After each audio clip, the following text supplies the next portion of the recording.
সমগ্র যশ এবং সমগ্র বৈরাগ্য পূর্ণরূপে বিরাজমান। কেউই তার সমান বা তার থেকে অধিক ক্ষমতা সম্পন্ন নয়। তিনি গোবিন্দ, কারণ তিনি গাধি এবং ইন্দ্রিয়সমূহের আনন্দ বিধান করেন। ভগবত ভক্তির প্রভাবে যাদের ইন্দ্রিয় পরিশুদ্ধ হয়েছে তারা যথাযথভাবে ভগবানের সেবা করতে পারেন এবং তার ফলে তাদের পরিশুদ্ধ ইন্দ্রিয়ের মাধ্যমে অপ্রাকৃত আনন্দ আস্বাদন করতে পারেন।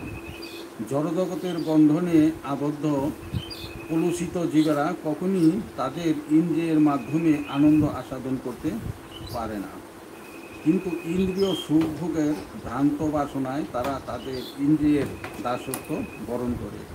তাই আমাদের নিজেদের স্বার্থে ভগবানের আশ্রয় অবলম্বন করা প্রয়োজন।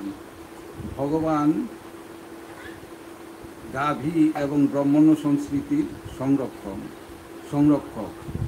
যে সমাজে গো রক্ষা হয় না এবং ব্রাহ্মণ্য সংস্কৃতির অনুশীলন হয় না, সেই সমাজ প্রত্যক্ষভাবে ভগবানের সুরক্ষা ভোগ করতে পারে না। পক্ষান্তরে রাজার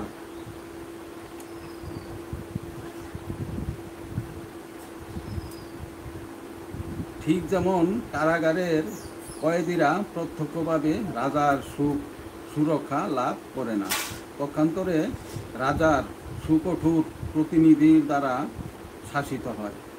মানব সমাজের অন্তত এক শ্রেণীর সদস্যরা যদি গো রক্ষা না করেন এবং ব্রাহ্মণ্য সংস্কৃতির অনুশীলন না করেন, তাহলে সেই সমাজের কোনোরকম সমৃদ্ধি লাভ হতে পারে না।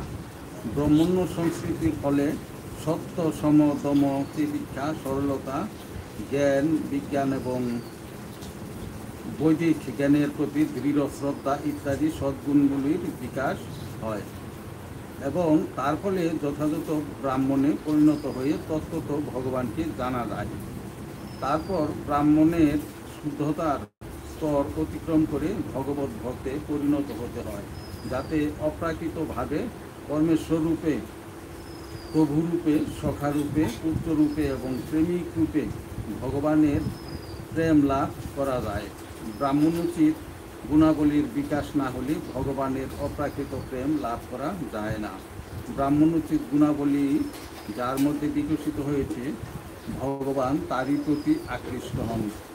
যাত্রাভিমানী ব্রাহ্মণের প্রতি ভগবান কখনই অনুরক্ত নন।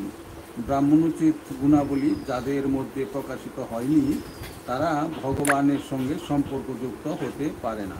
ঠিক যেমন যদি কাঠ না থাকে তাহলে মাটিতে আগুন জ্বালানো যায় না, যদিও কাঠের সঙ্গে মাটির সম্পর্ক রয়েছে। ভগবান যেহেতু সর্বতোভাবে পূর্ণ, তাই তার অমঙ্গলের কোনো প্রশ্নই ওঠে না। সেজন্যই মহারাজ যুধিষ্ঠির সে প্রশ্ন করেননি।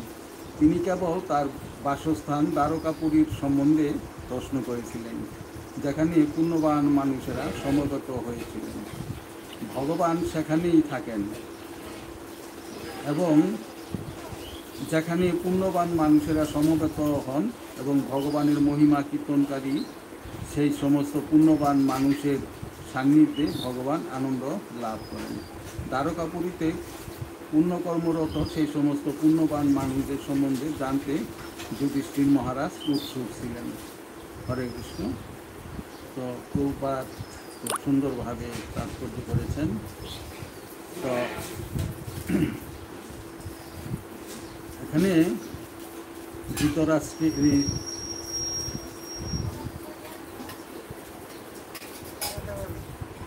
যুধিষ্ঠির মহারাজের প্রশ্ন যে সেই ব্রাহ্মণদের হিতকারী ভক্তবৎসল গোবিন্দ পরম পুরুষোত্তম ভগবান শ্রীকৃষ্ণ দ্বারকাপুরীতে ধর্মানামক সবাই স্বর্গ পরিবেশিত হয়ে সুখে আছেন। তো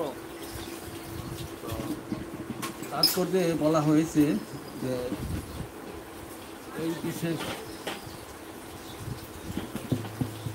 এই বিশেষ শ্লোকটিতে শ্রীকৃষ্ণকে ভগবান